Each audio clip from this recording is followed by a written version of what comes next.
विस्थापित संघर्ष मोर्चा के अध्यक्ष भुवनेश्वर प्रसाद मेहता ने कहा कि सबसे आश्चर्य की बात यह है कि विगत 14 महीने से कड़कड़ाती ठंड में और लू चलती गर्मी में गोंदलपुरा सहित 5 गांव के ग्रामीण धरने पर पिछले 1 वर्ष से बैठे हुए धरने पर बैठे हैं, लेकिन इसकी शुद्ध लेने वाले के लिए जिला प्रशासन तैयार नहीं है और राज्य सरकार भी नजरअंदाज कर दी है।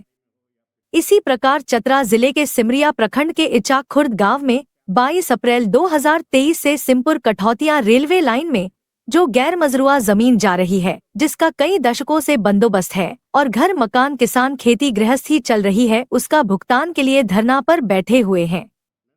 चतरा के दूसरे इलाके में भी भारतमाला रोड में गैर मजरूआ जमीन के भुगतान के लिए लगातार आंदोलन चल रहा है। इस संबंध में श्री मेहता ने कई बार पत्र झारखंड सरकार के मुख्यमंत्री, मुख्य सचिव, उत्तरी छोटानागपुर प्रमंडल के आयुक्त, राजस्व सचिव एवं दोनों जिला के उपायुक्त को दिया है, लेकिन पदाधिकारी मौन है। यह दिल्ली के किसान के धरने से भी अधिक दिन बीत चुके हैं, लेकिन कोई सुनवाई नहीं है। श्री मेहता ने कहा कि पूरे राज्य में आंदोलन के बगैर लोगों को न्याय नहीं मिल सकता है। अभी तक झारखंड बने 24 वर्ष बीत चुके हैं, ना विस्थापन ना नियोजन नीति बनी है और दर्जनों बार सरकार के घोषणा के बाद भी विस्थापन आयोग का गठन नहीं हुआ। उन्होंने कहा कि जून महीने में ही तमाम ऐसे लोग, संगठन और दल जो विस्थापन के खिलाफ संघर्ष कर रहे हैं, उनका एक सेमिनार रांची में होगा, जिसमें जुझारू आंदोलन करने की रणनीति बनाई जाएगी। पत्रकार सम्मेलन में निजाम अंसारी, महेंद्र राम, अवध कुमार, अधिवक्ता शंभू कुमार, शब्बीर अहमद, खतियानी परिवार के मो हकीम मौजूद थे। झारखंड में जल जमीन जंगल के खुलेआम लूट हो रही है और विस्थापन से लोग तबाह हैं। लगभग पूरे राज्य में 1 लाख हेक्टेयर जमीन से ज़्यादा की लूट हुई है। अवैध बंदोबस्ती कर भूमाफिया, राजस्व विभाग के चाहे वो कर्मचारी हो, सीआई हो, सीओ हो, चाहे ऊपर के पदाधिकारी हो, सब मिल करके लूटा है। और अकेले हजारीबाग जिला को अगर आप ले लें तो लगभग 25,000 एकड़ से ज़्यादा ज़मीन की लूट हुई है। हजारीबाग में बड़का गांव, केरेडाड़ी, सदर, कटकमदार और फिर हजारीबाग का जो खास महल के एरिया है उसमें कई जांच हुए। यह पकड़ी बर्बादी जो एनटीपीसी का कोलेरी है, उसमें एसआईटी का गठन हुआ था देवाशीष गुप्ता आईएएस के नेतृत्व में। उन्होंने लिखा कि 3,000 करोड़ रुपया गरमजुआ जमीन के अवैध बंदोबस्ती में भुगतान हो चुका है। वह फाइल डीसी के यहाँ पड़ा हुआ है, कोई कार्रवाई नहीं हुआ।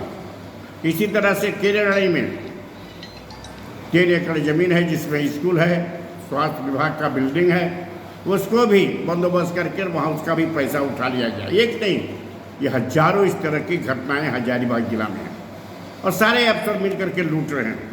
सारी बात मालूम है। हमने इस संबंध में चाहे वो मुख्यमंत्री हों, चीफ सेक्रेटरी हों, राजस्व सचिव हों, उत्तरी छोटानागपुर प्रमंडल के आयुक्त हों, डीसी हों, सबको लिखा, लेकिन अभी तक किसी ने कोई कार्रवाई नहीं किया। इसी तरह और हमारी ये समझ है कि जिस तरह से झारखंड का आंदोलन किया गया, अंतिम दौर में हमने 46 संगठनों को मिला करके आंदोलन किया, झारखंड अलग हुआ, उसी तरह से फिर उसी तरह का उलगुलान झारखंड में करना होगा और झारखंड में उसी तरह से आंदोलन करके ये जल जमीन जंगल के लूट और अवैध बंदोबस्ती के खिलाफ करना होगा। दूसरी बात जो मैं कहना चाहता हूँ, ये आश्चर्य की बात है कि 14 महीने से 12 अप्रैल 2023 से गोंदलपुरा कोल माइंस जो अडानी को मिला है उसको रद्द करने के सवाल पर लोग बैठे हुए हैं। वो तड़पती जाड़ा में, अभी ये इतना गर्मी है, इस लू में भी लोग बैठे हुए, कई लोग बीमार पड़े, लू लग गया।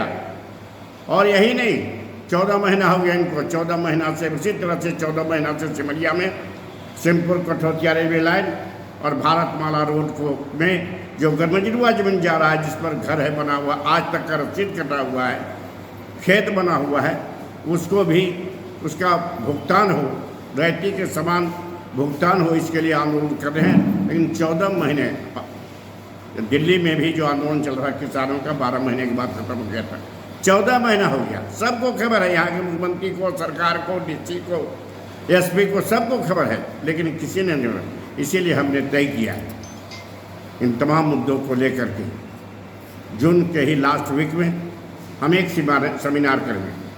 जो दल लड़ रहे हैं विस्थापन के खिलाफ, उन दलों के, उन संगठनों को जो पूरे झारखंड में विस्थापन के खिलाफ लड़ रहे हैं, जल जमीन जंगल को बचाने के लड़ रहे हैं, उन तमाम लोगों को बुला करके एक सेमिनार करेंगे और उसी सेमिनार में क्रमबद्ध जन आंदोलन करने के लिए उन्मूलन करेंगे ताकि लोगों को न्याय मिल सके, जल जमीन की हिफाजत हो सके और उनके बचाए जा सके। और अभी जो हमारे जो सांसद बन के गए हैं, इन्होंने विस्थापन का मुद्दा बड़े ही जोर शोर से उठाया, लोगों को कहा कि हम आपके विस्थापन की लड़ाई में साथ हैं। आपको क्या लगता है? देखिए, वैसे ये तमाम जो कोल ब्लॉक आवंटित हुआ है, चाहे वो बड़का गांव में हो, केरेडाड़ी में हो या फिर टनवा में हो या राज्य के दूसरे में, लगभग 86-87 कोल ब्लॉक का आवंटन हुआ है पूरे राज्य में, जिसमें 26 तो केवल बड़का गांव, केरेडाड़ी, टनवा में है। इसका कोल ब्लॉक का आवंटन तो नरेंद्र मोदी की सरकार ने ही किया, नरेंद्र मोदी की सरकार ने ही किया। अब फिर ये कहते हैं कि इनकी सरकार और भी कोल आवंटन करने के लिए तैयार है। बड़का गांव तो सबसे उपजाऊ जमीन है, अब वो पत्ता वहाँ पर लोग कहाँ किसान जाएंगे पता नहीं। तीन फसला होता है बड़का गांव में। और इसके बाद अगर ये कहते हैं, हमारे सांसद जो नए बने हैं उनको बधाई देता हूँ, चलो जनता की ओर से जनता का फैसला है,